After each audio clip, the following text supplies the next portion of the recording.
There's no place to escape to. This is the last podcast. On the left.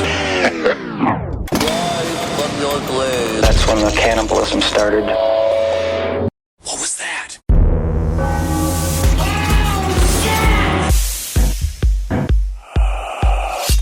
You know, mostly I like episodes that encourage people to show their breasts. Ooh. You know, You're getting it done right up top, aren't you? Oh, yeah. Boobies. Male, female, dog. I really wish more of our material. I'll see a dog's tits. I know you will. Yeah. You know, I see dog's tits every day of my life. He loves to, and he loves every second of it. Uh-huh. And the many pictures. Georgie, it's time for your mandatory belly rub. Yeah. I give her belly rubs all the time. She's a little girl, so she has tits. And you are the one who's saying stop sexualizing corgis. Oh, Georgie's tits are for Georgie's babies that she's not having. That's I right. actually have some big news from the Kissel household, but I don't want to hear your humor about it.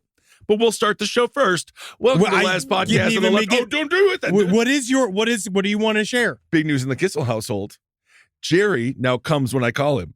And no, he doesn't ejaculate. You did that again. No, I went to sleep thinking, oh, Henry's good. If I say Jerry comes when I call him, Henry's going to be like, oh, he ejaculates. Wow. So I nullified that. He has really been taking and assuming my reactions recently. I'm ChatGPT for you. I think the word projection is coming to mind. I'm feeling The some word projection. here. I'm feeling some projection. Because today's episode's all about how breasts need to be covered.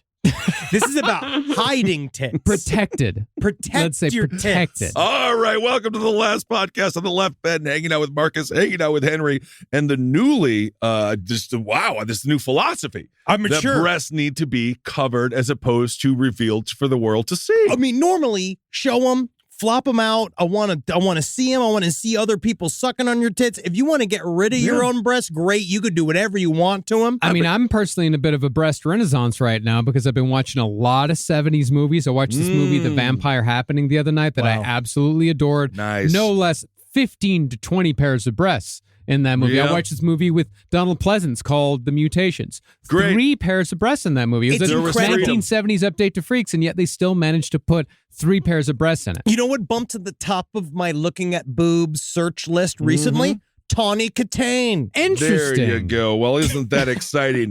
What a this great episode. Yeah, how I does gotta it get tie it out. into the episode? I Yeah, just got to this get it out. Yeah. I have to just understand this. A lot of this episode, I'm going to be forced to be silent.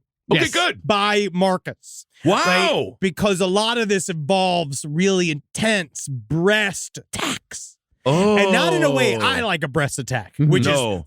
is 3 angles coming in and go, I wake up going, whoa, You know, like, that's a fun breast attack. Yeah. But this is the opposite. The of that. opposite. You Yeah. got to pay double for that. All right, today's episode, you wanted blood? Well, you're going to get it. The Chicago Rippers. Remember, you asked for this. You asked for it. The Chicago Rippers, a.k.a. the Ripper Crew, were a gang of 4 psychopaths who murdered up to 20 women in Chicago over the course of just a year and a half during the early 80s in a criminally underreported and largely forgotten crime spree. I think you're it's sitting there- largely underreported because it's extremely unpleasant, and it is most of it can't even be portrayed on television. No. Oh, so you're sitting there, you're alone right now, and you have to remind yourself, even these guys had friends. So get out there and find your own Ripper Crew, but make it like about bowling. Yeah, We're the Ripper Crew. We play pool. When I meet the Chicago Ripper Crew, I hope it's a bunch of guys who all like fart songs. Oh, that's polka farts. That would be incredible. But this, again, opposite. Okay. Now, Ripper cases are so named because they share features with the infamous Jack the Ripper case of 1888. That is to say, they usually involve the extreme mutilations of sex workers. Yeah. But while Jack the Ripper is arguably the most famous serial killer to ever exist, and Peter Sutcliffe, the Yorkshire Ripper, he's been burned into the British consciousness since the early 80s, the Chicago Rippers, they hold no such distinction in even local history. Yeah, Chicago doesn't want to claim them. Weird. See, Jack the Ripper gets his place in the history books because he was the first modern serial killer. And the Yorkshire Ripper case only got serious investigative power after Peter Sutcliffe started murdering members of so-called polite society, non-sex workers. Right. The Chicago Rippers, however, focused mostly, but not exclusively, on sex workers, which makes the lack of press coverage during and after the murders both baffling and predictable. I also want to say this. There's nothing more polite than sucking somebody off when they're stressed. Seriously. And so thank you, sex workers. Thank you Incredibly for keeping all of those South Dakota farmers when they go to Vegas for that weekend. Yeah. Thank you for stopping them from murdering their family for 3 years when you stomp on their balls. It's incredible the work that you do, and it's unfortunate the way these people come at you. And I think we brought this up recently. Yeah, don't come at me with that. Don't come at me with that. Learn that, sex workers. Embrace it. Yeah. They know that. Well, out of the 20-some-odd killed by the Chicago Rippers, 4 weren't sex workers. 1, however, wasn't a woman and was killed in a random shooting. But 3 were still the sorts of victims who usually get both press and police attention, secretaries and the like, not to mention the fact that they were white women. And to that point, perhaps the reason why there wasn't such a massive sense of urgency was that the vast majority of the victims in the Chicago Rippers case were black sex workers who historically have the least amount of investigative power placed into their murder investigations. This Talked about that for years. This process of looking for the Chicago Ripper crew was decidedly lazy, and they weren't caught if it wasn't for a piece of truly just luck was how they were caught. But thankfully they were, because these are the part of also why I think after the fact that these were not reported is because we brought up because these crimes are particularly very, very grisly, but also because the men themselves that committed these crimes. What we most know, we've talked about this before, about any serial killer comes from the mouths of the serial killer themselves. Can't trust them. Trying to put together, but mostly it's because they're, what do we know about serial killers? A lot of their narcissistic tendencies means they want to be in charge of their own storyline. They want to be on the cover of the Rolling Stone. Yes, and they want everybody to know their version of the story. These guys have not spoken about these crimes, and they've also have not admitted that they even did these crimes ever. They have sort of. You'll get to it because they all roll back because they roll back, but 3 of them get very extensive with their confessions. Well, that's how we know anything. But then after the fact, they're all still saying that they're extremely innocent. And talk about they're like, no, triple X innocent. Triple X innocent. And of course, when it comes to rolling back, we do have to remember Walmart.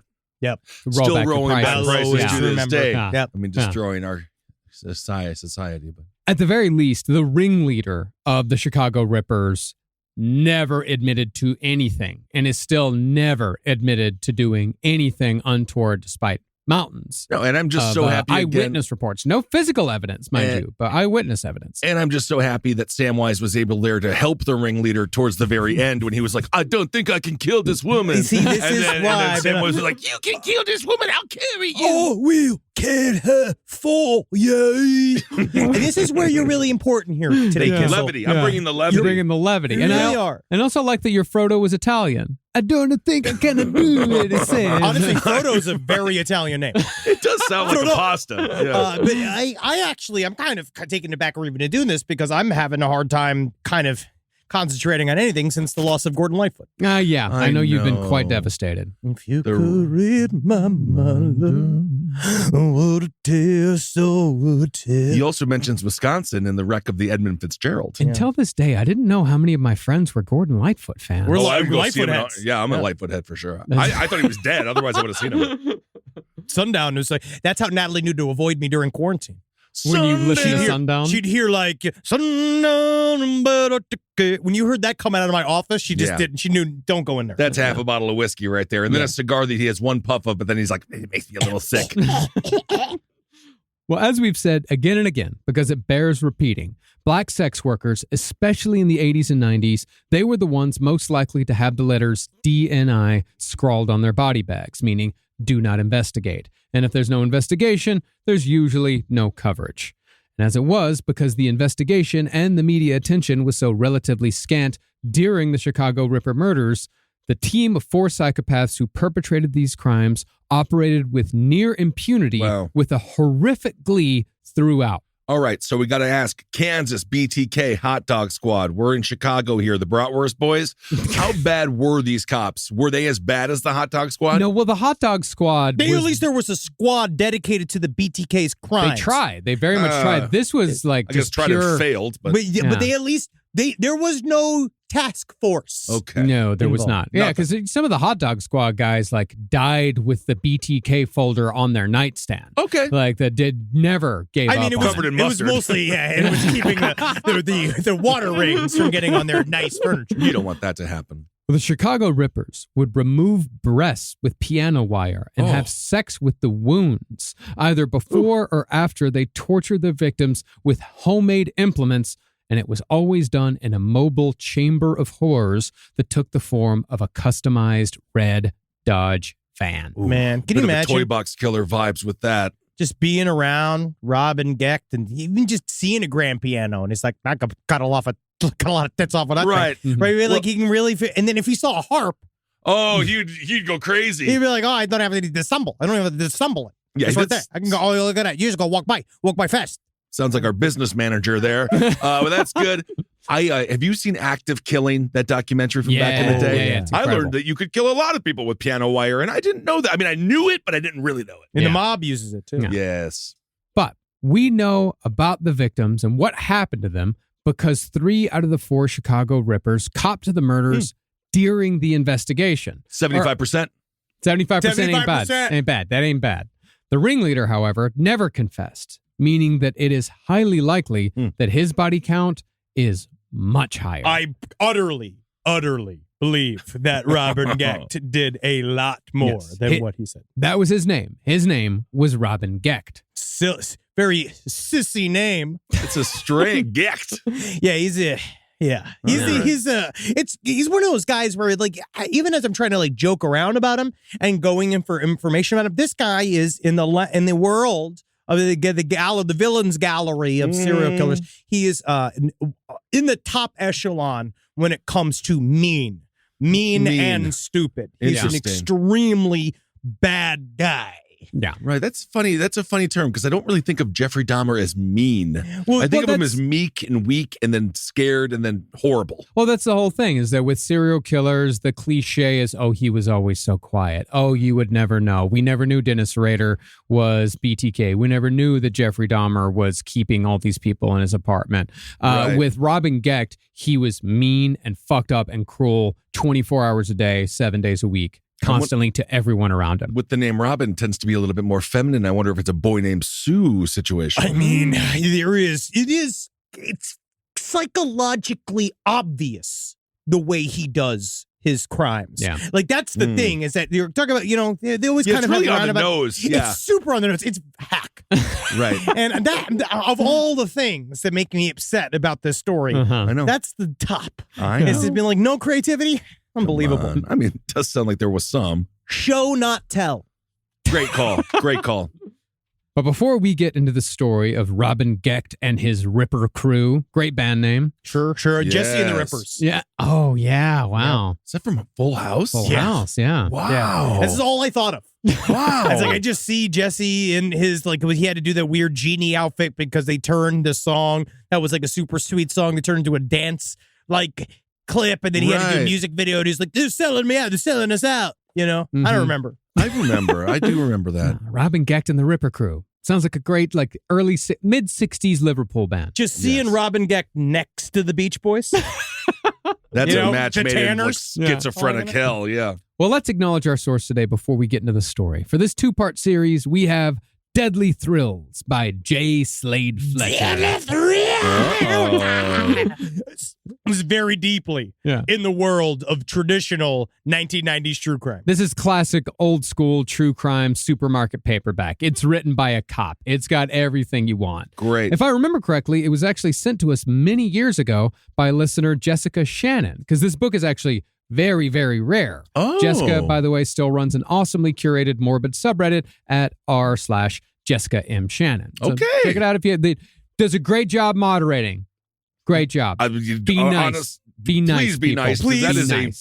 that job is thankless and almost impossible. Yeah. I also, we'll just say up top, it's a gold star episode. Yeah. Oh, So, yeah, definitely. we've already done a lot of tit chopping, like just jokes, and it's going to continue. Yeah, well, it's going to get detailed at multiple points over the next 2 epipisodes. They So were mostly just breast related. I don't think they were about the chopping. No, but it's I need to get it out, I know. and I have to figure out a way to get it out in a way that's constructive, entertaining, Creative. Yeah. creative. Yes. an overdue thank you to Jessica. And so without further ado, let's get to the story of Robin Gecht and the Ripper Crew. Robin Gecht, it sounds like a little frog, like a It toad does. man. I really does. I just hate the way it works. Yeah. Well, it's also sad because I hate the way the cops put this too, where they're like, it's about little man syndrome. Oh, you Robin don't like Gecht- that? Little you don't like Robin that? Gecht was 5'7". Well, we'll get into that. Oh, all right. interesting. And he was the tall one. We'll get into that. He was We- the tall one. Yeah, and I think it's interesting how much umbrage you take with that It really because is we're going to fascinating, get isn't into it? that later Marcus on. never said anything about, Jack the Ripper's so thin and Well, so he was British. the unknown. We didn't know who he was. Yeah, Yeah. well, Marcus hasn't complained he about was. anything. Jack the Ripper was certainly a thin, lithe, quick man. I did have some I don't anger know. towards the Ed Kemper Oh, of episode. course. So I understand. Yeah. So Robin Gecht was born in Chicago in 1953 into a classic hard luck serial killer environment that never let up during his entire childhood. The Ooh, o- boo-hoo. Thank you. That's right. You said I'm not woke. I'm not work. I'm not work. Woke. The only love Robin ever got was from his grandmother, Sarah, who doted upon her grandchild by saying, quote, You are my first grandchild. That makes you special. Well, that's nice. yeah. That was the only time anything ever nice was ever said. If you can get the grandmother on your side, though, you have the whole house. Who cares? Your fucking pussy's already done. She already did her shit ass work. No, back that's in not the day. about that. If you remember, Ted Bundy had the grandfather. That didn't work out too well. It didn't. No, it's about the grandmother. I see. But unfortunately, Robin was treated as far less than special throughout his formative years. It was kind of more of a joke. I see. His brother Everett was born 3 years after Robin, and his sister Rochelle came 2 years after that. And since the Gecht home was so small, Robin lost his bed to his 2 younger siblings and had to sleep on the floor. Soon after, his parents abandoned him to the, he'll figure it out on his own school of parenting that often leads to, let's say, bad habits. It leads to me, and I think it's fantastic. What are you talking about? Your mother didn't leave you to your mother actively took you out of school and took you to the Piggly Wiggly. Did she pet your hair? No, she never pet my hair. Yeah, no, also, my family. you were raised for a period of time. Yeah. No, You I were know I was raised. raised. I'm just saying, yes, I'm a mama's boy. Yes, me and my mom, I can go to Piggly Wiggly right now. I can get you all the bag cereal you want. But what I'm saying is, You're coming straight to, you immediately want to support Robin Gecht. No, I You don't. immediately No, are I'm trying not. to I am just like, saying, figure- apologize for Robin When Gecht, parents- one of the no. worst serial killers of all no. time. I'm saying just right saying, now- sometimes when parents are a little bit more hands off, their kids become podcasters or artists or maybe CEOs. And it's not his parents' fault that he became a serial killer. I'm starting to notice a bit of a pattern. You really do fall on the side of the serial killers who like to murder in cars. Isn't that No, I interesting? don't. Isn't that interesting? I It's don't. cars. Maybe it's 'cause I he's don't. a truck guy. It's these truck guys. I'm a Chevy guy. Yeah, I was hanging out with my high school buddy. He's like, when did you become a Chevy guy? I was like, you don't remember? I was a Chevy guy. I don't think so, buddy. I was like, oh, yeah. All that's of right. our cars equally represent us because you drive a car of the House of Representative member from North Dakota. You have a lesbian school mother's car, and my car is of a tiny fat producer. A Subaru Yes. Outback is a very versatile vehicle. It's four women that versa- look like Elizabeth Warren and their beekeeper wives. And I do A versatile vehicle for a diverse group of people. Absolutely fantastic. And of course, I do love your new bumper sticker that says cross the picket line, WGA. The hashtag scab artist. Rise from your grave. Now, it was perhaps Robin's increasing resentment towards his new siblings combined with his own natural sociopathic tendencies that led to his first experience with death, which also said quite a bit about the attentiveness of his parents, or lack thereof. Pointed. I'm saying, okay. When Robin was 6, he, his mother, and his siblings took a trip to the grocery store. And while Robin's mother went inside with Robin's infant sister, she told Robin to stay outside to watch his 3-year-old brother, even though Robin was only 6. See, white trash is international. No, but It's that this thing is- where if you are, because that is such a thing of taking a 6-year-old and be like, hey, watch your 3-year-old. That's double the age. You'll figure it out. Yeah. That's a double up. I think that's okay. What? It was the 60s. He's completely a this was the different 50s. child. He's neglected. Yeah. He's searching for his mother still in many different environments. Yeah. He goes Please. to the basketball men and he wants them to be his mother. He wants the Wings to be his mother. I just follow that sweet, sweet sound of giggling. Shut up. I did it. Now, it's unknown whether Robin let events unfold or whether he pushed them along. But pretty soon, his little brother Everett had wandered out into the street and got hit by a car. What do you think about that now, Not Ben? good. Not good. My older brother saved me from getting hit by a car because I was darting into traffic, grabbed me by the shirt, and pulled me back. So he was not a good older brother. He was not. No. Everett survived with permanent brain damage. Yeah. But he was the fine one. No, he got sent to an institution because no. the Gecht family was too poor to take care of him at home, and he never returned. He just got popped into there. One of and then those. probably in the 80s, if he survived till then, just got thrown out into the street. We used to call it the crisper. Yeah, Yeah, pop put him him in the crisper. crisper. Put him Put in him a in the crisper, yeah. crisper. But Keeps him fresh. Technically, he's lucky. Everett? I know that he's at least he doesn't have to be known as the brother of Right. Robin Gecht, and he True. just gets to go and kind of rock back and forth in a room someplace else. That's Well, perhaps to fill the Everett-sized hole in their lives, or perhaps because the Gechts were just too fucking stupid to stop, they gave birth to another child in 1961, Julia, I and think another it feels child. too good to come. It feels too good to come inside. It feels too good to come inside, but you gotta guess. you gotta wait. You get to do it a couple times a month, and that needs to be good enough if you're not going to be on birth control. I also had no fetish for it. Who It's not a cares? fetish. It's just pretty. It's just good. I'm just saying, like having it's just Stressful. having the many children. It's very stressful. Yeah, it's just It's stressful. Well, after Julia, 1961, there was another, Joanne, in 1964, and it therefore became Robin's job to take care of all these little girls who seemed to come in an endless stream. Uh-oh. Robin then had to shoulder even more responsibility when his beloved grandmother died of stomach cancer, and his father became ill with an unnamed, quote-unquote, blood ailment. Diseases used to be simpler. Yeah, the big up problem with the blood. He's got blood. There's Okay. something wrong with his blood. That's all you know? And this was all before Robin was 10 years old. So there's a lot going on. Now, while I don't want to get too much into armchair psychology here, it seems to me that Robin's early experiences with the female gender was seen mostly by him as a heavy burden. Robin's entire life revolved around the care of girls. And while most men come out of this experience with a deeper appreciation for women, Or as I say, a very healthy amount of fear, which has really helped me being surrounded by women. a feminine touch, you might say. I think Robin's inborn psychopathic tendencies brought about the opposite effect. Instead of love, Robin engendered nothing but hate towards women. Oh. I also just the straight up of kind of this system of he's become a little mini parent, but I've seen a lot of people come from this environment. Yeah. And they didn't start the Chicago Ripper. That's No. what I mean, inborn psychopathic tendencies. There's Sometimes they something- start record labels. Sometimes You know what I mean? there's just something about his height. It's what it is. But again, it's Something supposed, about to his height. it's supposed to fuel your personality. I think also being his height, he's smaller than a lot of women, or eye to eye. You know, so maybe he. Anyway, that's the whole thing. But you know what I've become with women? Neutral. You know, that's nice. You just That's good. Sit, That's you not just happy, sit away. not That's angry, it. neutral. Yeah, you just sit away. You just sit at big wings. Jerry comes when I call him. Come. Don't do it. This guy comes all over his fucking ass. Yeah, I figured he was going to do something like that.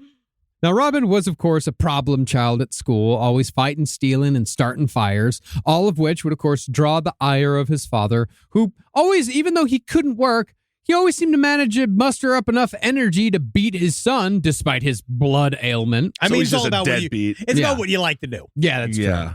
But when the school had enough of Robin's antisocial behavior, he was sent first to a day school for troubled juveniles. But when he refused to attend of his own volition, though, Robin was sent to a troubled teen school Uh-oh. for 8 months.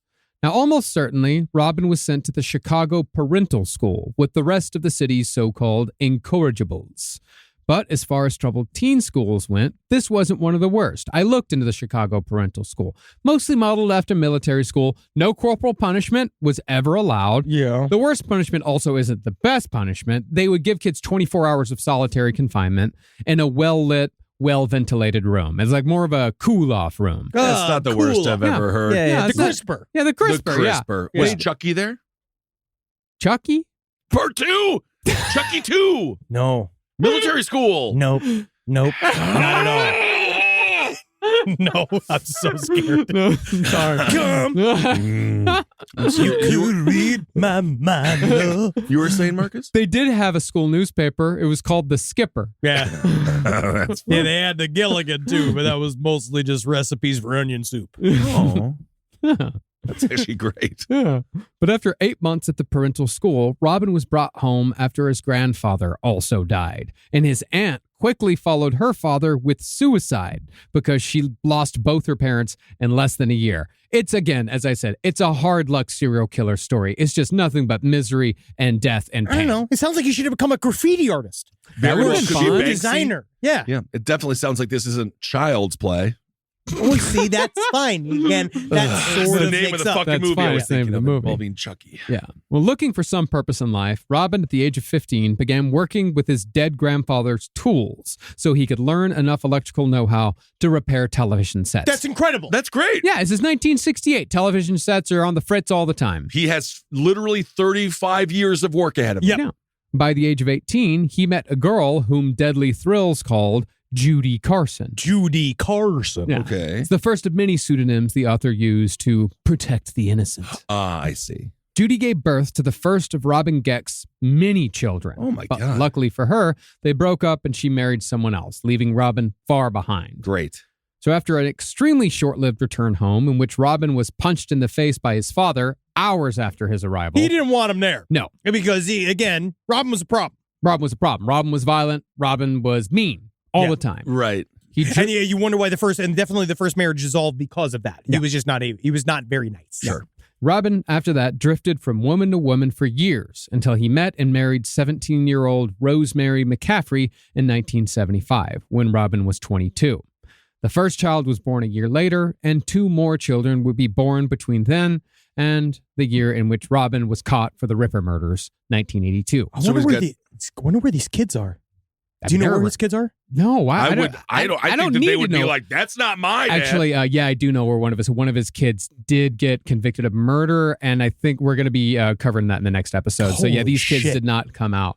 They didn't come out great? Could be genetic. Oh, is it the batter? Yeah. It might be the batter. Well, Something like might that's be. what I was like. A bad pizza starts with the dough.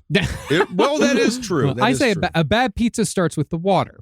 That's what I say. Yeah, that's the cum. Yeah. Yeah. That's Robin I Gecht's suppose. That's why I've accepted that. And the flour pizza- is the eggs. That's why pizza, bagels, bread, and coffee in Los Angeles aren't very good because the water here is bad. But you can get a Chicago style from a spot called Gino's, which is close to Chicago. Yeah, honestly, the bread can be good. Yeah, the bread. It can be if they can. use filtered bread. If they You use just- tap water, you can This tell. is where you're showing some of your bias, but we'll get you around. It's okay. Now, one of the most bizarre coincidences in the Robin Gecht story came from his choice of profession, electrician, and it comes from who he met as a result of that career choice. The cable guy. Yeah, Jim Carrey features heavily in this. Wow. Yep. Somebody stop me. That's a No really one good. would. That's from The Mask, though. So, That's all they needed. Somebody to say that. yeah. See, Robin had learned the basics of home repair from his uncle Roger, and he therefore opened his own electrical repair business by 1975. He moved on from TVs, he moved up to homes. Wow. And remember, this is Chicago during the late 70s. So if you're doing small-time work that involves working with contractors, then there's a chance that you might have worked with PDM and its CEO, John Wayne Gacy. Whoa. Now, at I always first- thought I thought we were going mob route. No, I didn't know we dude. were going John Wayne Gacy. John Wayne Gacy. This is we'll see because we're like, where was their involvement? Now, well, let's unpack it a little bit. Yeah. Now, there's no evidence whatsoever that John Wayne Gacy and Robin Gecht ever killed together, because why would they? John Wayne Gacy killed men in his home, and Robin Gecht killed women in his van. Additionally, Gacy was caught in 1978. Robin's murders didn't begin until 1981, or at least provably didn't begin until 1981. But now I believe it is a fact that John Wayne Gacy had accomplices. We don't know who these accomplices are. We don't know whether or not those accomplices also ended up buried in the fucking basement along with the other victims, and we would not know that some of those victims might have been one of his accomplices. But again, tenuous. Tenuous. I think if you get murdered, you're no longer an accomplice. You become a victim. Then you have graduated to victim. Yeah, you have. Well, interestingly, they did know each other. They absolutely knew each other. This is That's why so I'm fucking saying weird. Well, I mean, we'll get to that in a second, but Gecht was almost called as a witness during John Wayne Gacy's trial. She is there. He's on the books, having been hired by PDM contractors. So he was there at some point. But again, in what aspect? In what aspect? Because John Wayne Gacy, could he see that Robin Gecht had, was he a little bit too fucked up to even be an accomplice? Is it a guy that you look at this guy and like, oh, this guy's kind of fucked up? Too rogue. We also talk about, John Wayne Gacy mostly would kind of float. So sometimes guys like to relieve each other of their little stresses, right? Like used to do that thing. Yeah. And I don't know whether Robin Gecht was like, I like tits. Yeah. I would imagine, if I were to speculate as to why Robin Gecht may have been brought in, I would say it was probably because John Wayne Gacy killed a lot of his own employees. And since Robin Gecht worked with John Wayne Gacy... They just went through the Rolodex. Since Robin Gecht worked with John Wayne Gacy, he might have been called maybe this guy knows something about an employee that disappeared at a certain point in time. I think it's just a fucking incredible coincidence. Maybe something to do with the Polish Day Parade. You know, You never know. Maybe comes Gecht back. was organizing all the marching for the Polish Day but then Parade. it turns out he did it on Italians Day. Weird. Now, Henry, I know you're a staunch believer in the theory that John Wayne Gacy had accomplices to the point where you just said it is now proved that he had accomplices. Fact. Although fact. it's not a proven fact. In the court of Zabrowski. That's the court of Z. That's the court of Z. In the court of Z. I'm not I still believe it's speculation. Okay. Yeah, sure. I do believe that it's just more likely than not that serial killers with extremely high body counts have some form of accomplices, as we've seen with Dean Corll, I think that John Wayne Gacy is very similar, as we know for a fact that Henry Lee Lucas was trained by the CIA in order to destabilize the American system. The hand of death. is completely real. That's real. It sounds to That's me real. like you have your jump to conclusions mat out. And you To conclusions. are jumping to conclusions. But what's surprising to me when people talk about the Gacy accomplice theory is that no one ever brings up the fact that Robin Gecht did exactly what Gacy was supposed to have done. And he did it in the exact same city at nearly the exact same time. I mean, it's a Jeez. great environment for self-starters. Yeah. I guess so. Yeah. The Ripper crew was made up of Robin Gecht and the younger employees at his construction business, Eddie Spreitzer and the Kokoraleis brothers, Andy and Tommy. And if there wasn't a bigger bunch of winners you've ever met in your life, it's these incredible young men. Wow. Because Andy and Tommy could both together tie one pair of shoes. Well, that's not bad. But this thing, if you're looking for accomplices, maybe this is John Wayne Gacy knew. Mm-hmm. You got to go for real stupid. You got to go for stupid, but capable. Stupid, capable in a way that they're really good at murdering women and helping you murder women. Well, that would be what the job calls for in these cases, wouldn't it? Well, this is how all these guys met. Robin and his wife Rosemary were neighbors with the Kokoraleis brothers, who came from a Greek Orthodox family ruled by a violent tyrant who would lash his children after he tied them shirtless to a table. Usually did this for such paltry transgressions as smoking a little weed. You get 15 lashes for smoking weed. Whoa, I better smoke some weed to make that not hurt so much. Now, we don't know exactly how Andy and Tommy were roped into Robin Gecht's life, but it's likely that Robin simply offered them jobs working as handymen at Robin's company. They were neighbors. Yeah, they were neighbors. Yeah, Sure. you need some work, come work. And they also needed... You got it, Robin. I can't wait. I mean, that's 90% of it, just being in the right spot. That's right, yeah. And He saw them outside chopping up a couple of melons, Uh-huh. Yeah. and he's like, "You're perfect for what I need you for." yeah, and he also babysat, they also babysat his kids. Oh, Yeah. that's good. It's For the there's kids. a really large number of serial killers who were also babysitters. Hey, again, it's really You don't need a lot of references. Yep. The Adventures of Babysitting XXX. What? So Jeffrey Epstein was making on the island. Oh, no. You know, we're close with him. It's Jeff. God. Yeah. But didn't Noam Chomsky write that?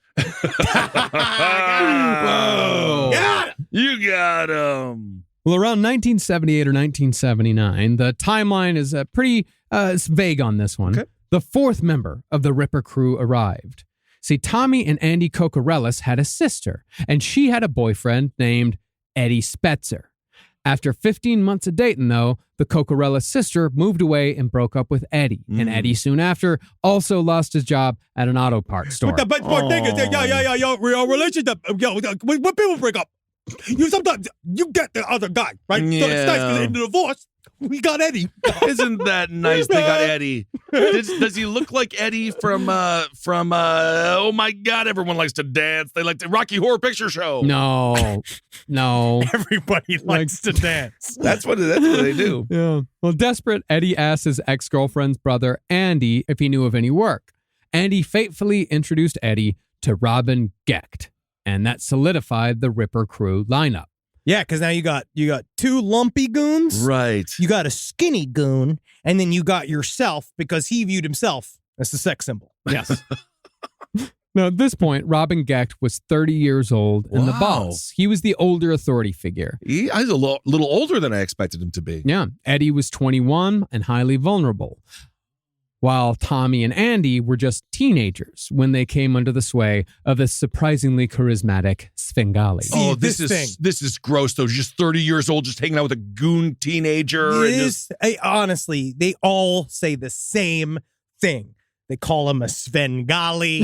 Oh, what please. was his charisma that brought him in? It's like, no, they were all just dumber and shittier than him. And he looked impressive to them. Of But course. even then, he's Terry the Gnome if he was a human being. You still got to have a little bit of charisma to sway the dullards. I think you just need to be paying them money to be Yeah. hanging out with you. You're their boss. Right. So they're like, whatever Robin says, that's what we gotta do. Because Yeah. they're fucking morons. Right. And mean, obviously, and truly just Very brutal mean. They're assholes. all very And mean. then Robin Gecht knew that, and he's just been like, Right. I'm gonna teach these kids a thing or two about a thing or two. And then it just becomes, it's all about touching breasts with knives. And one person's charm is just another person's turnoff. So I don't think that this guy was charming. You know I how many think people No. truly consider me extremely charming? Charming. Yeah. No, he can. He can sing and dance. I've seen him put on shows. Yeah, you know. He I can transform. sing. I've Yeah. seen him do it. He's pathetic. Oh, I'm a winner. He got Always a a lot of winner. talent. We sucked him right up though, and we put him right in that chair, and all you can do is talk now. Eh. Well, I would actually also, argue. you could break the picket line. No, I'm Don't not going to be a forget. scout. You could. But I would argue, though, that, Henry, you're more charismatic than charming. And Yeah, I would say am a this, Svengali. and I would say the same thing about Robin Gecht. He wasn't charming at all. So you're going to say, oh, that's me and him. That's how we're alike. Yeah. I am charismatic, able, strong, always hard. Yep, I am know that. farsighted, 5'7". blood pressure lowered, can sing, dance, triple threat, right? Been around. Farsighted means you can't see close to you. That's right. Fart-sighted means I can actually see farts in the air. Dude, I would love to see when someone farted and be like, know what you did. Then you have leverage. It's all about leverage. Well, It's all about every time I love it. Well, most people compare Robin Gecht to Charles Manson because both allegedly used their influence to inspire brutal murders. Allegedly. That, however, is not a correct reading.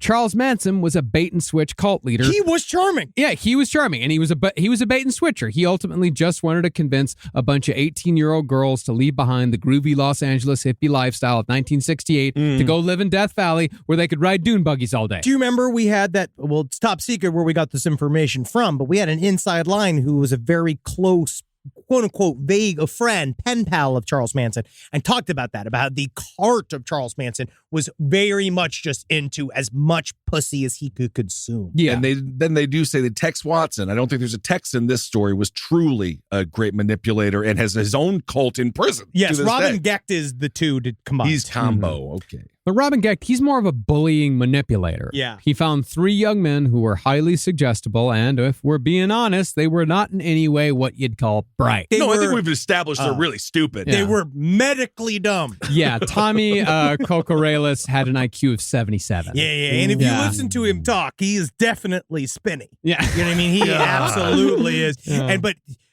again, there's something about somebody of that mind where he's also like, I got nothing to do with this. I didn't do anything. I didn't say anything. I wasn't involved in anything. And you It's watch a and he's like, perfect- he's yeah. Thorazine out of his mind. Yeah. Right. And he's just trying to not. Meanwhile, you're like, no, you did though. You But did. you certainly did. Yeah, you Yikes. definitely did. Well, additionally, besides being a group of dullards, Oh Robin... yeah, I like how you put this here though. Oh. That it's low. His IQ was low. Yeah, his like... the thing is about Tommy is that his IQ is low enough to put him in like the mildly mentally challenged category, but it's still high enough where he could get a driver's license. Oh, that's good. I'm happy to know that. Yeah. I wish. That There's a- explains a lot, actually. Yes, it does. A lot of those on the road. There are. But besides being a group of dullards, Robin and his crew were all relatively short, scrawny guys. Scrawny. Although not terribly short. We're not talking David Miscavige short here. Well, Okay. David Miscavige is tiny. Yeah, he's tiny. Yeah, Yeah, he's they're just petite. short. I mean, Robin was, as Henry said, he was the big man of the group. He was 5'7", weighing 125 pounds. I got fucking 50 pounds on Robin Gecht. You That do? is- I'm a fucking bruiser compared to Robin Gecht. That is extremely small. Yeah. Very slight. Yeah, it's almost the reason why he took 4 men for them to attack 1 woman at a time. Yeah. Yeah. I wonder if that's also part of the psyche where it's like, I'm a man. No, I'm he's a not little wo- bitch. I'm Yeah. not a Oh, woman. exactly. I'm a man. And he's still in Oh, yeah. jail, and he acts like he hasn't done anything. Yeah. No, it definitely was like a small group of pixies or gnomes or neckers. It's just Terry the Gnome. Yeah, they're all attacking all at the same time. They're Jeez. all these tiny, weird little guys. Oh, that's horrible. Yeah. Normally, you just see those guys in a band, like in a cover band. Yeah, usually Oh, that's a yeah. great way to bet. That's where you should be. Yeah, it's Chicago Rippers. Exactly. Now, as far as the right-hand man and the Ripper crew went, Eddie Spreitzer said that he hated who he became when he was around Robin. This isn't me. This is nothing like me. Uh-huh. But even before Robin and Eddie hooked up, Eddie was known to be a disturbing individual. I just was different. I was different to a lot of different people. Sounds like But it. a lot of other people would say that's unique. Mhm. When Robin, bad stuff. Bad guy. Well, for example, a guy who knew Eddie from high school said that... Ugh, yeah, I smell the smoked turkey from here. Oh, God. Yeah, sorry. I just had a lot of turkey. Well, for example, a guy who knew Eddie from high school said that Spreitzer showed up to prom with his mouth covered in blood, but instead of wiping it off, he enjoyed how much it shocked everyone. And he spent all night bragging that he'd just come to prom after slaughtering animals in the woods for quote-unquote rituals. Kind of cool. You know? I mean, that's kind of fun. That but would that's be where he did the thing. He's like, again, that time, different me. Different Prom brought horrible things out of prom me. is stressful. And there are many things that I can't even be associated with more just because of what they bring out of me. Malt chops can't go because I hate to share. I get enraged. I start chopping breasts. I Oh, can't. well, I don't do can't that. even put me near a Monopoly game No. because next thing I know, you got all the railroads. Guess what? I'm tying you up in a van. I hate myself when I'm playing Shopping Monopoly. breasts, yeah. Now, who knows if the prom story is true or not? Because the true crime paperbacks of the 80s and 90s, they're filled with stories from high school classmates who always have a fucked up story to tell about the killers. Or then the thing you thought was super funny back in the day, and Yeah. now that he's one of the Chicago Ripper crew, Right. you're like, oh, well, actually, now it's kind of gross. Yeah. Revisionist history. But either way, the fact that it sounds like it could be true certainly tells you that Eddie was at the very least disturbed when he met Robin Gecht during a vulnerable and directionless period in his life. Additionally, if Eddie hated it so fucking much, keep in mind that he could have stopped Robin at any point once the killing began, either by going to the cops or even if he wanted to avoid jail, just kill Robin yourself. If you're going to kill women, why not kill the guy who kills the women and then you won't have to kill the women anymore? Well, just go to the police. Yeah, it's interesting because we talk about, we did Paul Bernardo, and we talked about Carla Homolka and how she, in a way, we now know that we believe that Carla Homolka was way more involved, and she kind of she protested too much about how she was so afraid of Paul. I do believe that she did think she was next, and part of why she ended up flipping on him in the very end. But when it comes to victims being with somebody for a long time, you could see why. Like, if you're trapped in a truly abusive scenario, it really can truly feel impossible to get out. And also the statistics, we know that the most dangerous time in an abusive relationship is when someone tries to exit. That's normally when things really flare up and things go bad. But when you are one of the other murderers, you kind of, for me, you lose a lot of the argument that I was a different person then. He wasn't his fucking boyfriend. Yeah. Like, he was his boss at a part-time job. Yeah, you just quit. Yeah, you just leave. Yeah. That's not that difficult. I'll quit right now. I fucking quit. Cool. I'm back. Whoa, incredible. Yep. Whoa, and this is their new reunion episode. Wow. Oh, awesome. I've also changed a lot, guys. Yeah, I have. Yeah, so how? In what way? In what way? Improv then. Jerry doesn't come when I call him anymore. That's actually really sad. Yeah, that would be sad. He just started a week ago. That's nice. Jerry. He came. Did it happen? Don't do it. In your fucking face. Can I ask you, has it happened more than once? Yes, multiple times. Oh, okay. Well, He's doing it. And I do a little thing with my fingers. I go, whoop, come on in. That's incredible. That's great. That's great. His brain is now the size of a small peanut. Or no, probably a little bit of a little tennis table. What? Ping pong ball. Thank you. Jesus. It's funny that you came up with the words table tennis before you came up with ping pong. That's the name of the game. I don't want to know. I don't want to know. I don't want to know the switchbacks of his thought process. Rise from your grave. Well, when Eddie Spreitzer was asked about this period of vulnerability when he met Robin, Eddie, of course, didn't take responsibility. He said, quote, If someone had asked me at the time to be in porno movies or rob a bank or anything, I sure would have done it. Yeah, that's totally different. I mean, but again, I was a different guy. I was a So different the guy. guy said, "Hey, do you want to play for the New York Mets?" I'm like, "Yeah." yeah. Yeah, if a guy said, "Hey man, do you want to be on television? Do you want to be this new? It's called MacGyver. Do you want to be MacGyver on this television show?" Absolutely. I'll take time away from what I'm doing here at the electronics business, and I will go and do that. Yes. Cut off a pair of tits. Absolutely. Yeah, okay, well, that would be that's where you really want to say no. Now, as opposed to the vast majority of serial killers who begin their experimentation phases outside of the home, doing it to strangers, Robin Gecht went against type and first tortured his wife, which is doubly strange. Contrary to what you might assume, most married serial killers aren't physically abusive towards their wives. Yeah, it's part of their cover story a lot of the times. It's some other weird game of they get to live a normal life and then have their secret ex life. Yeah. Right. Robin, however, did not follow that pattern. And I'm going to state that from this moment forward, this series is going to be heavy, possibly even laser focused on the act of breast mutilation. I don't like it. But No, I will I don't say like it either. It's for you guys, because we get a lot of letters, especially when it comes to animal violence. Right? A lot of people are really upset. They don't like Don't animal worry, violence. there's going to be some of that in this episode. People get really mad. Great. And there's also some people get really upset about baby violence. Right? Yeah. Like people Of course. saying bad things. If you throw a baby out of a car, they get mad. Rightfully If you so, yeah. choke a baby with a bunch of rags, they get really That mad. would be If very you sad fucking to do, wouldn't stick a head of a baby in a paper There's a shredder. series of things you could do. Everybody yes. gets Don't upset. like it. I'm upset about the breast violence. Yeah. So this is breasts are my your gold favorite. star episode. I'm offended. Okay. At your content. Because again, I think breasts are the most pure, wonderful thing that bring us all together as a human family. They do. Absolutely. They really are. It's universal. Fantastic. Yeah. Going through a bit of a breast distance. Are you? All Oh right. yeah, we've been talking about Yeah, this. we've been talking that's about great. it. Yeah, it's nice. I never left. Okay, there you go. But I'm adding butts because I'm growing older. Nice. Oh my That's nice. goodness. That's nice. Absolutely. Sometimes I'll just look at a picture of a butt too. Congratulations Oh, of course. on growth. I mean, it's maturity. Absolutely. Everything's a pillow if you look at it like you're tired. It's like if everything looks like a hammer. If you're Everything's a nail if you're a hammer. It's nice. Now, it's interesting that the moment in which Robin began exuberantly marching towards serial killer behavior is also the exact moment that he began bringing Eddie Spreitzer into the fold.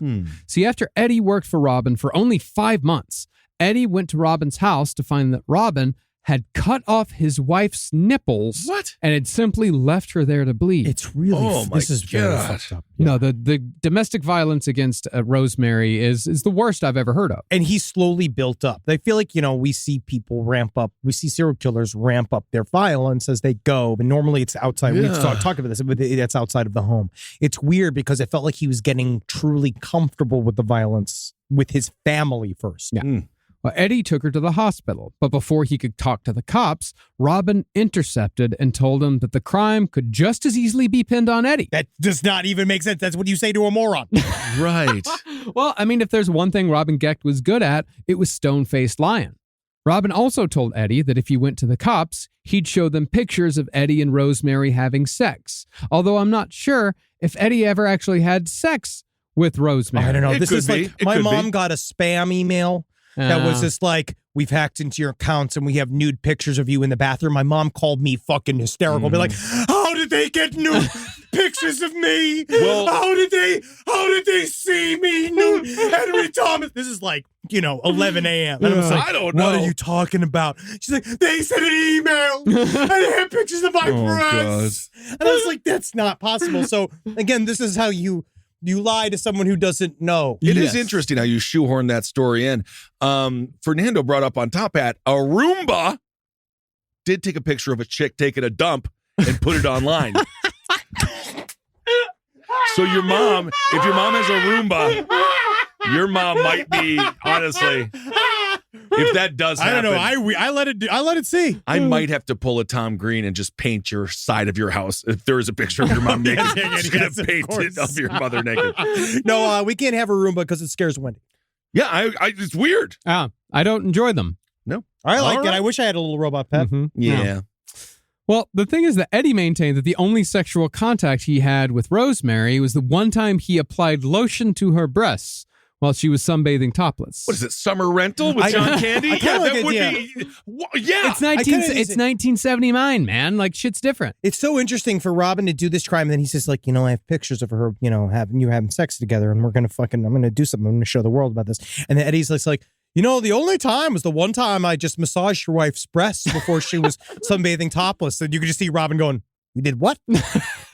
I What? mean, I was lying. I cut those nipples off. I did that. We know that. Yeah. I was lying. right. And so, faced with all the trouble Robin promised, Eddie not only agreed to keep the secret, but he also continued to work with Robin professionally. He'd only been there for 5 months. Jesus. What did the doctors say? Where'd your nipples go? Did you fall down? What? I mean, don't the doctors be like, they don't usually fall off. They just did that. Yeah. Well, most likely, even with the blackmail, I think Eddie stuck around hoping that he might be included in a little of the old ultraviolence later on. He liked it. I loved think he liked it immediately. Now, we're going to have a couple of big jumps in this story. Ben, you're already asking questions. And I'm not necessarily, because you're saying, like, what did the cops do when the woman showed up with no nipples? What did the cops do when the woman showed up with no nipples? I don't fucking know. The Oh, we don't book's know. not that well written.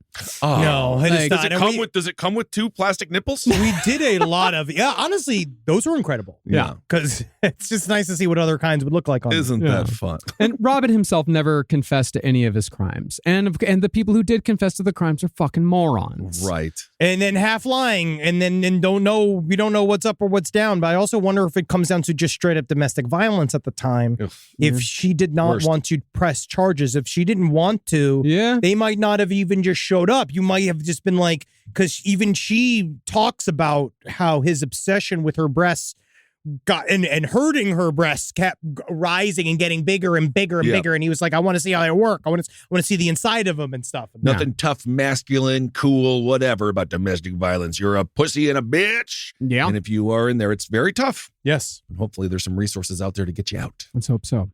But what we do know is that after Robin cut off his wife's nipples, Ugh. a steady stream of teenage girls began flowing through his house. These girls would party all night. Sometimes they'd refuse to leave, but Rosemary was, of course, too terrified to protest. So was this is your real- Dean Coral kind of crossover. It's really weird because no one wanted to see. He's just inviting like children over to hang out in the house and fuck and party and do all this kind of stuff. Right. And no one's like saying anything. They're just kind of letting it rock. I think because they're already very scared of him. Weird. But perhaps seeking to take this decadent lifestyle even further into the realm of the sadistic, Robin began customizing his roomy red Dodge work van to turn it into a mobile chamber of horrors designed specifically to commit torture murders. Well, the problem here is Exhibit with the Pimp Your Ride. We have an application. This guy says that he's going to want to make it a torture bus. Yeah, we put a torture bus in your torture, bus so you can torture bus while you torture bus. There you go. In addition, I had to complete the exhibit. He did this to me. I had to complete the meme. In addition, his behavior in his personal life was also descending into the depths of decadence. Cutting the nipples off was only the beginning.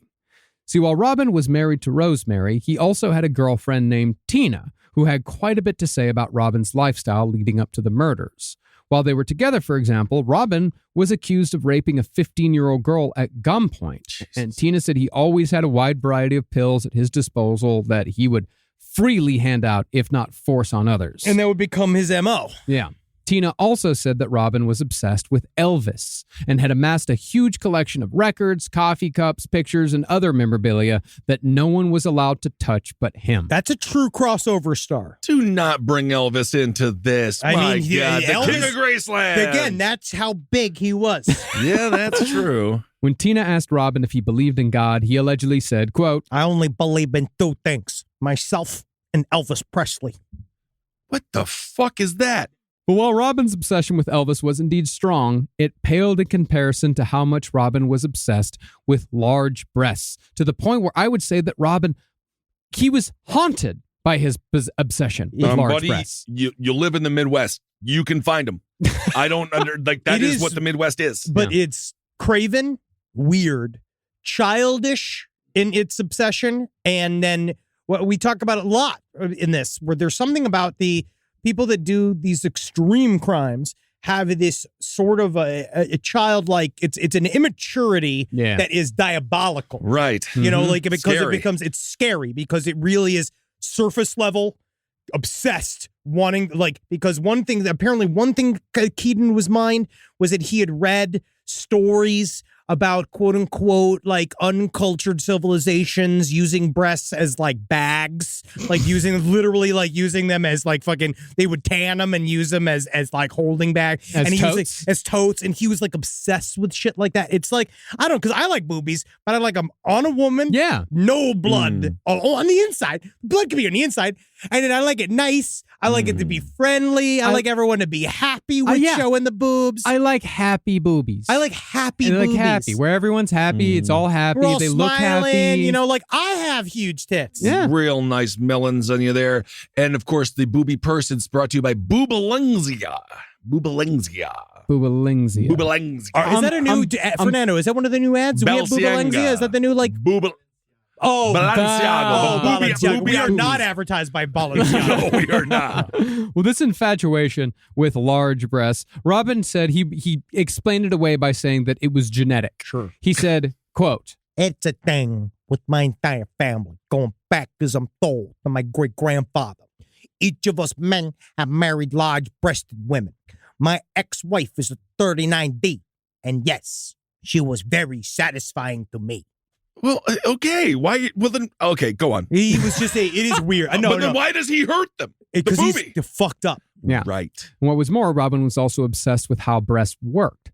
When his girlfriend Tina became pregnant with Robin's third, fourth, maybe fifth child, Robin insisted that she let him watch her breastfeed after the baby was born so he could, quote, see how the milk flowed into the breast. See, I don't know how that works. I don't know how it works from the back, but like we kind of talked about it, but like it is, you know, when you go out to dinner when someone's got a baby and it's nice. You've talked about it. We haven't talked about it. They, you know, if they just snap out the boobies, they snap them out like, and they feed the baby. I know that that's societally correct and fine. That's normal, healthy, natural. Absolutely. But I'm not allowed to look. Yeah, no, you're not supposed to stare. No, you're not supposed to stare. You're supposed to be. I'm not staring, but I look up. I wear sunglasses. I wear sunglasses. You know, that's actually creepy. Treat it. You know, you do it. You treat it like a salt shaker. When you see it when you're at dinner, do you stop and stare at the salt shaker? Do you notice the salt shaker? Yeah, the salt shaker's not open female breasts. No, it is different. It is different indeed, Henry. Yes, it is different. And then Henry does a mental face swap between he and the baby, and it is just Henry's face on the baby. Oh yeah. Well, Tina said that for the longest time, all that Robin would talk about was breast cysts and breast milk. I know, we know. You don't always look. I don't. You don't always look. You don't make anyone uncomfortable. I never you're just, do. You're just Protest. saying that it's hard to ignore. Yes. Protest too much indeed. I think so. I It's tried fun. moving on. And We yet did. You I are just- not. You're It's not a whole troubling episode, and, Yeah. and then we're already making jokes. Sure. Well, Tina said that for the longest time, all he would talk about was breast this and breast that. But of course, these conversations would take dark turns.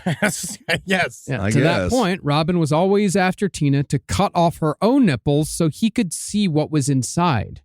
He told her that sex workers did it for him all the time. What's the big deal? They cut off their They nipples. cut for off him? their nipples No, all the they time. didn't. They did it all just the time. don't. He No, said they they don't. did it all the time. No, And they if- don't fucking grow back. And he said if Tina wouldn't do it for him, he'd find someone who would, which is a contradiction because he just said that these sex workers cut off their nipples all the time for him. I don't think he's arguing in good faith. I don't think so either.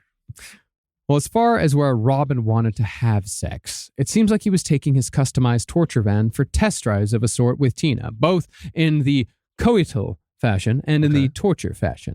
When they'd have sex in the van, as was Robin's preference, he'd chase her around and stick pins in her breasts because inflicting pain was the only way Robin could become turgid. It became this. It really did. It became he had to inflict pain to feel sexual involvement on other people. I'm like, if he wants to stick himself, you whatever. can do whatever but you want. And again, if someone likes it, then you do it. Yeah. But not if they don't like it. yeah, the old pin cushion there, that is not good. No. Well, his wife got it the worst. Oh. Tina said that one time she went over to Robin and Rosemary's house and noticed that Rosemary was pale and sweaty.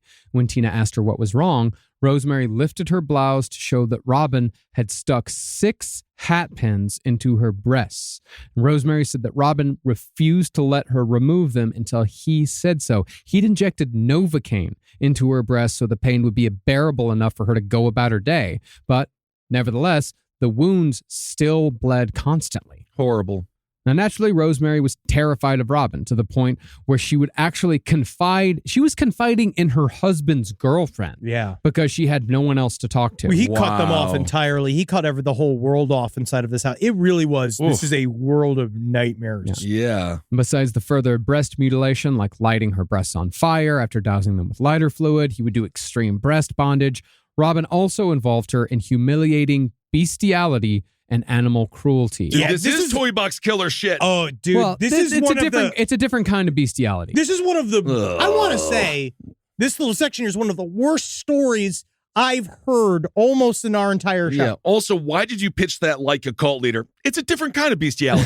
You know, we're not like that anymore. No, It's we're not a like different that. kind of It feels bestiality. it feels like crypto. Curious. I am not curious. Well, on one occasion, Robin forced Rosemary to bring her parents' big dog over to their house. And this is what's so strange about it. This is so weird.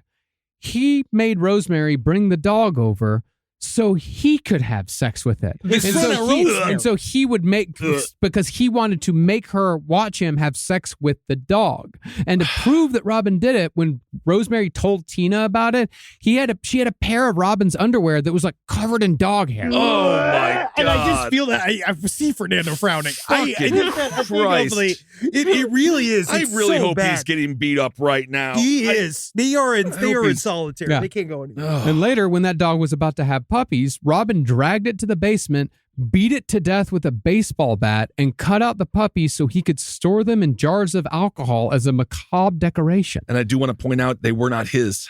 They You were can not tell his. it's the hair color. I do think tell, we yeah. just went right from like he fucked it, and then when it was ready to have puppies, Yeah. there must have been something else. That, thought I could act this way. I've got to say I just don't get it. R.I.P. Gordon. What a tribute episode to Gordon Lightfoot. It really is. This is about the Gordon Lightfoot family. Yeah. And speaking of dead bodies, Robin would brag to Tina that he'd figured out a foolproof way to dispose of a body. He said that all you had to do was take the body to a cemetery where they'd already dug a grave. You go the night before a funeral. Then you throw the body into the hole and cover the corpse with dirt. Then the next day, the casket would be lowered on top of the victim. Wow. And then the body would disappear forever. And that right go right there. That's still burial someone. It's called a sale. Come on. It's the single stupidest It's the dumbest thing. And he's like, that's smart. Wow. That right there. That's why I'm the leader.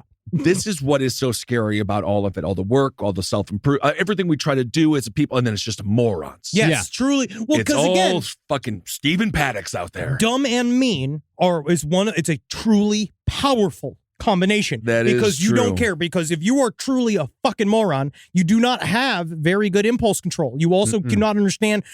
Empathy is a learned skill. Empathy is like a thing you really have to sit and think about. You have to understand other people have perspectives. It makes your life super complicated. Like it's not as simple as just everybody's meat walking around. If you could do everything you want to them, because again, you can make moves on somebody really hard because most people trust other human beings. So the mean quality then also makes you like a truly dangerous because we want to trust other people. Yeah. But you know what? It is funny. Sometimes you're mean, but you serve soup all saucy. And then you're they call you the soup Nazi. Nazi. Yeah, it's soup Nazi Nazi. again. That's Who we took a fine. picture with. Yeah, The we did. actor that Yeah. plays him. He was very intoxicated. So were we.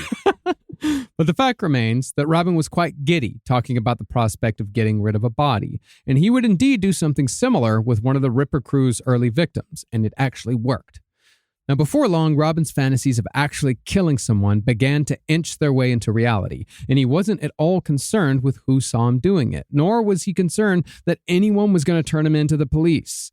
For example, he started building his own primitive torture tools. He built a poker that he constructed by affixing a hat pin to the end of a long broomstick, and he'd use that to chase around Tina, stabbing her, poking her. And she'd Jesus. try to throw it away, but every time she threw it away, he'd just make another one. It's weird though, right? About how like she treated him like he was a child too. They Yeah. all kind of danced around him like he was a kid as well, treating this like these weren't serious. I know that they were and they were very scared, but just being like, I threw away that torture tool of yours. And then Yeah. he went like, Right. well, I'm going to have to go make another one. Like Yeah.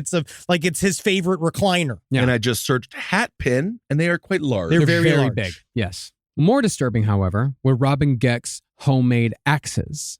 Again, using a length of broomstick, Robin would embed a thick triangular piece of glass, making a weapon that was both terrifying in its primitive appearance and surprisingly efficient in its execution.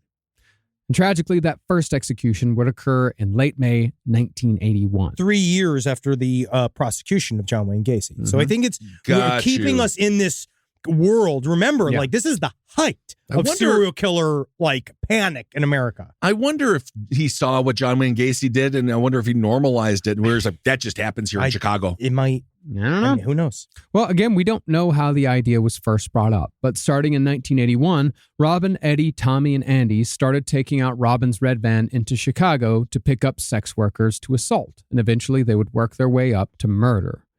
See, after cruising around for a while, Robin would spot a sex worker on the street, always choosing a black woman because he presumably knew, just like Jeffrey Dahmer knew, that a black person's death would get a half-hearted investigation at best, especially in the early 80s. At first, Eddie and Andy were the ones who would crawl into the back of the van and stay there just before Robin picked up the potential victim.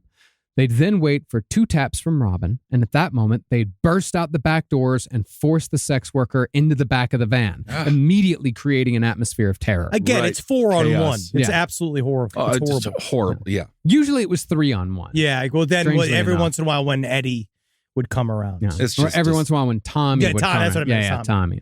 Well, ironically, considering what eventually happened, Robin would assure Andy and Eddie each time that they wouldn't get in trouble for participating in these crimes. But once it was all said and done, they faced far more charges and were sentenced to far harsher punishments than what Robin ever received. Really? Oh, yeah. Yeah. Well, he flipped on them. And then also there's this angle, if whether or not you believe it or not, that he thought that they were doing some form of, they would get to some form of magic ritual, which is, Are they even smart enough for that? We're gonna These people parse it don't out. seem smart enough to even Yeah. read Next a magical episode, book. we're going to parse all that out. Rise from your grave. Now, the Ripper crew claimed that the murder started before May of 1981, but in the first known murder, Andy and Robin were cruising North Chicago in the torture van when they pulled over and spoke with a sex worker named Linda Sutton, who worked the area around Wrigley Field.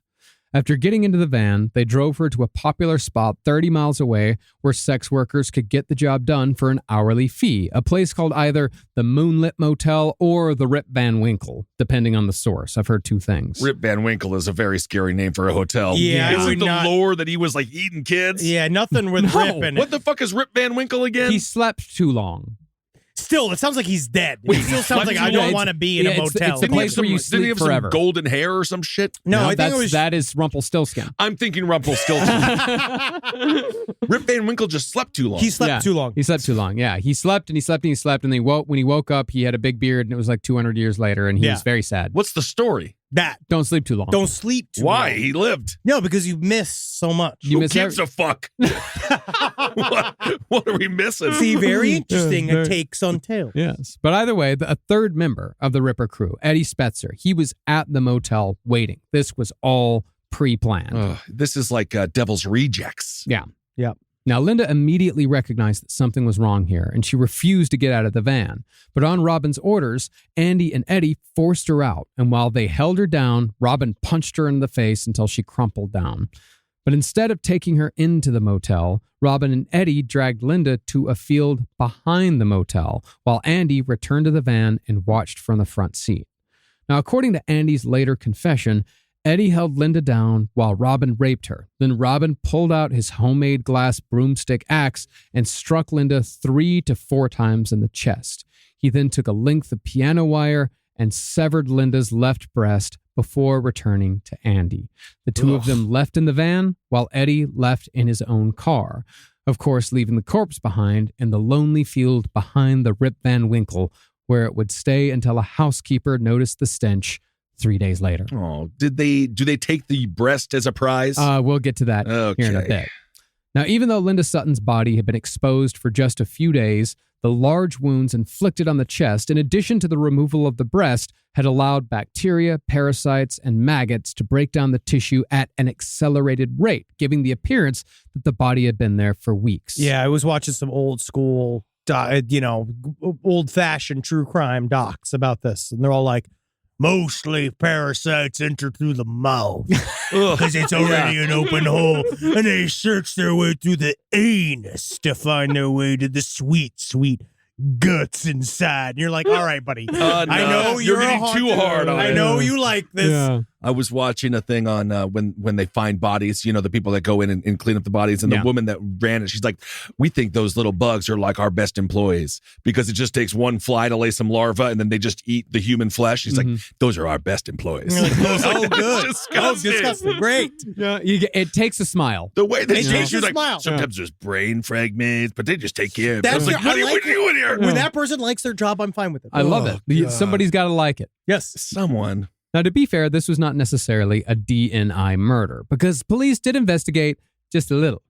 While the body was near skeletal, the arms were still bound by cheap handcuffs with a broken key still in the lock, which is a detail Andy Kokoraleis missed. Additionally, a strip of cloth had been stuffed in the mouth, presumably to muffle any screaming. And while there were no shoes on the body, there were still socks. And stuffed inside those socks was the sum of $13. Oh, so Now, they once didn't take the money. They didn't, I mean, Because it They didn't wasn't a think about it. robbery. it wasn't a robbery. They didn't care. Interesting. And they also probably didn't know that there was $13 in Okay. their socks. Now, once detectives couldn't find any missing persons reports that fit the description of the body, they rightfully pegged her as a murdered sex worker, which, as we know, this happened fairly often, very often, extremely often in the 70s and 80s. And eventually she was identified by fingerprints and dental records. But they were somewhat puzzled that she had money, because carrying money made a prostitution charge much more likely should the cops catch a woman in the act. But this is a fun part. Some sex workers had systems in place for getting around such an inevitability. Okay. For example, a Chicago legend named Mailbox Marilyn.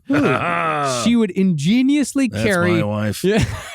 She would ingeniously carry self-addressed stamped envelopes. And before she performed her services, she'd get paid, take the money, put it in the envelope, and drop it in the mailbox, and then go do the business. Boom. Because if she didn't have any money on her and she got caught in the act, she couldn't be charged with prostitution. Okay. She'd just get charged with public indecency. That's There a you picture go. of her right there when she was panhandling on the street. Let's take a look there. Oh, wow. She looks happy. Well, Yeah, a smile kinda can tell a lot, but not necessarily always. I used to know her happiness. as Crazy Mary. Crazy Mary. Oh, good for her. Now, one thing we know about serial killers is that there's usually a pretty extensive cooling off period between the first and second murders. Sometimes it's 6 months, sometimes it's a year, sometimes it's 5 years. And that cooling off period often gets shorter as the killer commits more murders. But the speed in which the Ripper crew moved on to victims 2 and 3 implies that either a group dynamic shortens the cooling off period or that Robin Gecht had been murdering on his own long before he brought Eddie, Tommy, and Andy into the fold. Is it possible that you just start Berserker after he's been torturing his wife every and once maybe in a while. Look, he's been living a life of sexual depravity. True. So if you have been, and those dudes, they've been joining in. I think that's a part of it. With is that- Rosemary? yeah, maybe other women, other sex workers, all of them kind of slowly. I think he was slowly, in my mind, he was raising them up. He was training them. So the three of them kind of came along with him, did some stuff, fucked around. And it wasn't until they started, that's the reason why, but they compartmentalized. We're like, well, we weren't murderers until we started doing it. But they had been talking about it and building it up and building it up. That's my feeling. See, just a month after killing Linda Sutton, Eddie and Robin picked up another black woman, a woman who's to this day unidentified. She was a hitchhiker. They gave her some pills. That was the new MO, was that you give them pills first so they start to get tired and disoriented up top. Yeah. So you can't even do it 3-on-1 natty. Yes. They have to they cheat. have to cheat. They gave her some pills. They took her to a cemetery, pulled her out of the van, and beat her with a baseball bat. Eddie then returned to the car, but Robin stayed behind. And 5 minutes later, Robin returned with one of the woman's severed breasts. And that's when he starts taking trophies. That's when he starts. So the other, oh my God. And this is also, I guess this is the main reason why Chris Evans actually said no to the movie. Is that right? Because he said something about this, because a lot of them were like, we gotta leave in the return with the breast scene. Yeah. And because he was fighting for that. Chris Evans really wanted it. And a lot of the producers fought. Are they making a movie on this? No, or- absolutely not. It's they're not. unfilmable. Okay. Yeah. Well, about a month after that, Robin was giving Eddie a ride home to pick up his paycheck at Winchell's Donut House, where Eddie worked part-time. What's with the bakeries? Can we leave the bakeries alone? I mean, it was just good working for people that need, it's easy training. Killers and sweets. I'm telling you, man. You know what's interesting? Winchell's Donut House, there's none in Chicago anymore, but here in LA, there's 20. Yeah. There's we 20? we have an ornamental donut economy. I have never seen anyone eat a donut no here. No one eats donuts. I eat donuts all the fucking You time. do, I'm because pretty sure you're wasting. when you- Everybody else does it because they're all constantly afraid of sugar. Yeah. And anything that could possibly change their body in any way, shape, or form. I like my think that yum when yum you- donuts. Give me my yum yum donuts. Okay, well, that's very weird, but I just see you covered in blood. I just see you saying that side of the red band. I just feel like it's like when the Ghostbusters get their first call, and they're like, what? The phone's ringing. Like, all of those are just pipelines for fentanyl, and you're the only person that ever buys donuts from Oh, them. you want donuts? And they got to go run out What is and this, get a 'em. donut store? Oh, God damn it. Well, instead of picking up Eddie's paycheck at Winchell's Donut House, the two psychopaths spotted another black woman hitchhiking. So Robin told Eddie to climb back into the rear of the van. The woman was then picked up unaware that there was a guy in the back, and Robin drove her to a forest preserve. When Robin stopped the car in a suitably secluded area, he tapped twice on the floor of the van, signaling Eddie to exit through the back to meet Robin up front with a knife and a pair of handcuffs. It's like a Texas Chainsaw Massacre It where they is. hit the cane on the ground to get Leatherface. Yep.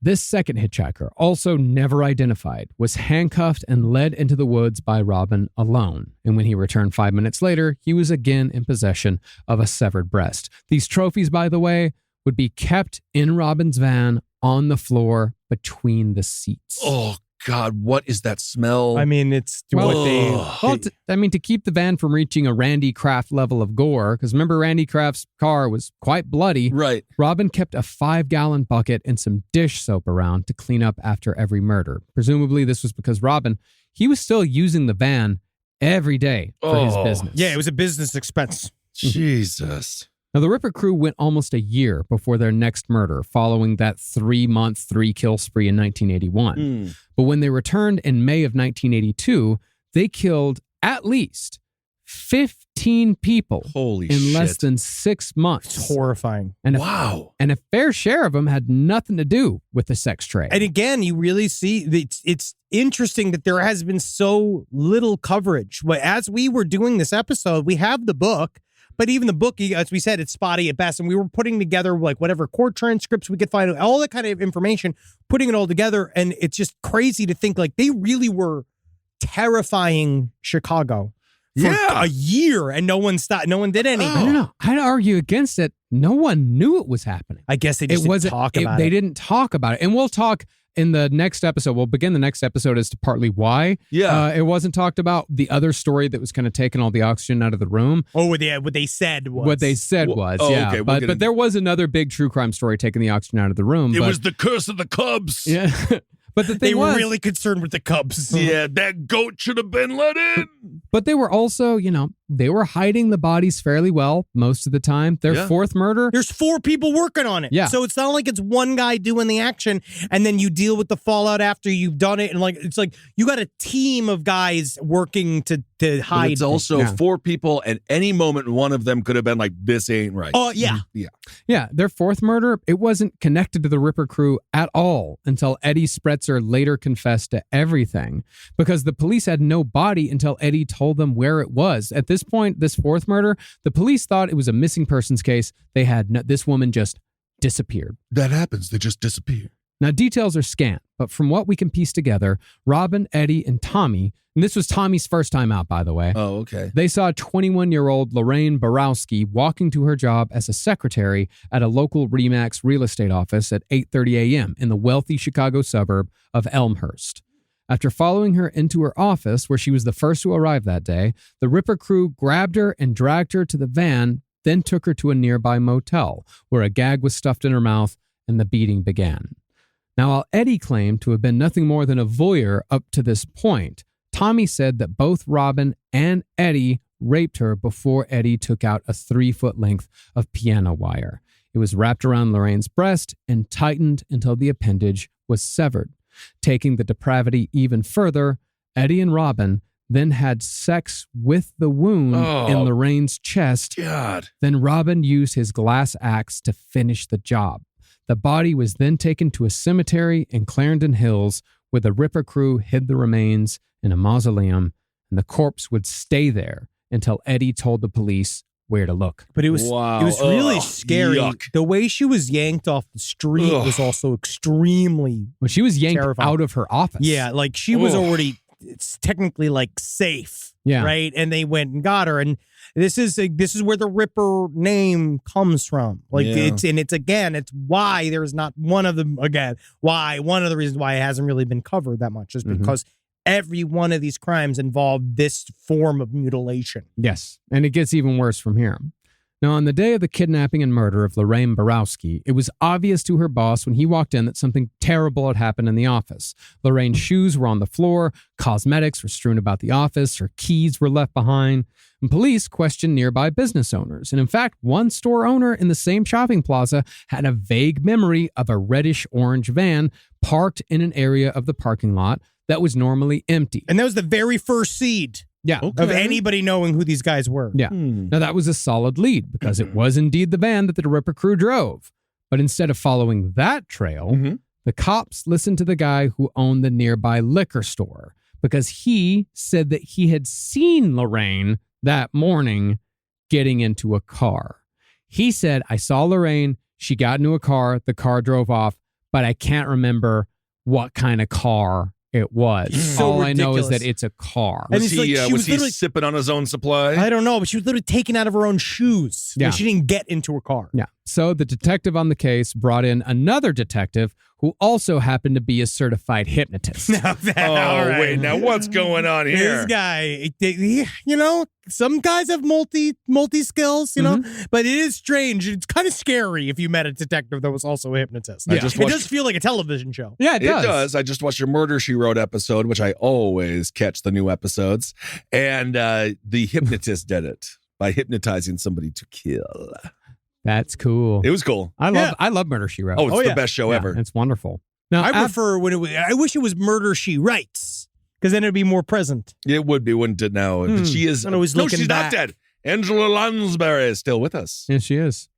Is she? Yeah, No, I think so. she's recently dead. No, Yeah, she's not. I think she died last year. No. No, I just watched her new show. Pretty sure she died last year. I just watched her new show yesterday. Yeah, she died on October 11th of, she died. She died last year. She was pulled apart by a bunch of golden retrievers. Oh, no kidding. That's unbelievable. I can't believe they put up corpse pictures. Mystery Solved. New show. I think Murder, She Wrote ended in 1994. It's new Yeah, to but me, it's new to baby. him. Well, this hypnotist came in, and after supposedly digging into the liquor store owner's subconscious, Oh, my God. Get out of here. the detective was told that Lorraine Borowski had definitely gotten into a sports car. Shut Either a Thunderbird or a Cougar. She was just so excited that she was like, I've got to go. She was like, she kicked her shoes off. She threw her stuff everywhere. I got to get in that car. She's rolling out to America's greatest diners, drive-ins, and dives. No, I mean, a Thunderbird is the exact opposite of a red Dodge van. Yeah, It's no, the this guy really fucked it up. It Yeah. didn't help. Yeah. Well, the investigation went nowhere because Great. they didn't So the follow liquor red store You Dodge. guy got to fucked it up. understand the nice thing about this guy is that he helped me quit smoking. Yeah. That's what the I love. hypnotist. I get it. Hypnotist. Yeah, hypnotist. So, yes, he did derail an investigation that could have saved multiple Well, lives. listen, But he's got my wife barking like a dog every time it's her birthday. there you go. I love this guy. Yeah, hypnotism, huh? But even though the Ripper crew had taken a year between murders 3 and 4, murders 5 through 20 would occur in a short 6-month period that was barely covered by the press. Holy shit. In addition, the crew themselves would begin dabbling in rituals and cannibalism. And that's where we'll pick back up next time for the conclusion to our series on the Chicago Rippers. Hey, man, that is great. This is some old school heavy hitter territory. It's been a long time since we've been here. Yeah. Sometimes I do flashback to like a 2014 version of what I would say. Yeah. And it's kind of, but it's crazy. This crime series got no coverage, really. None. As you could see why. It's a bit difficult. Yeah, but that's why it needs to be fucking covered. That's what we say. Well, I mean, it was every once in a while, like when I was Googling a couple of stories on it. Satanic murderers comes up. Satanic murderers always comes up. I don't think they're smart enough to be satanic murderers. We'll get to it. But, there is every once in a while, like a Chicago station will say, like, the infamous Chicago Rippers, the infamous Man Cow. story. Yeah. Man Cow. Man Cow in the morning. Welcome to Man Cow in the morning, folks. I'm not woke. Chicago Rippers were right. Oh, no. That would Cow. be really, you'd lose some advertising. You would. You may be. All right. Well, thank you all so much for listening. Hope you are surviving. Do we have anything to say? Let's see. So we got our comic Glass book. comic book on the left. the 3 coffee. is getting. We have the pre-order. Spring Hill Jack Coffee. Go get some. Yeah, Z2comics.com. Get the comic book, Spring Hill Jack Coffee. We got a new coffee line coming out very soon. We've been talking about it. We are working on the art right now. T-shirts, go to lastpodcastmerch.com. Many more things than just T-shirts. We have a whole merch store there. Lots of merch. We're merch people. If you're naked, you can get fully clothed. You can get fully clothed. Clothed there. And just keep supporting all the shows and then here on the if you network. want to come and see us in Australia, we have it Wednesday, August 2nd, Auckland, New Zealand, August 4th, Adelaide, Australia, August 6th, Brisbane, August 7th, Melbourne, August 10th, Sydney, and August 12th, Perth. We're going to come see you fucking weirdos on the other side of the goddamn planet. Unfortunately, the Cherry Tavern is closed, so don't get your cocaine fix or your sticky floor fix. I heard it's in not Melbourne, happening anymore. I heard it moved. It moved, but the OG is closed. Yeah. And No Dogs in Space, Season 3, premiering on May 18th. Yeah. Ooh, who are you covering? Covering the monks, my friend. You'll love them. I'll get you into it. You like the monks. I love them. You'll get into it. You'll love it. I love the monks. You love the monks. You've I heard the love monks. the monks. I've forced you to listen to the monks before, and you said you liked it. I love it. All right, everyone. Thank you for listening. Hail yourselves. Hail Satan. Hey, again. Hail me, child, sweet little Absolutely. child, sweet baby girl child. Mm-hmm. Man, I've been watching a lot of this fucking. I'm sorry. I'll get into it. All right. It's a 67-year-old and a 25-year-old, and Oh, they're dating. celebrating. They have an OnlyFans account. Yeah. They have No, an I've seen OnlyFans that. account together. Yeah, it's a whole thing. And they don't do anal because she's got problems with her back. She's got problems literally with her butt. With her butt, she has. She's 67 years old. I and she's also can't do anal. Let's move on. I Goodbye. can't put the bleeding anus. Can't put anything up.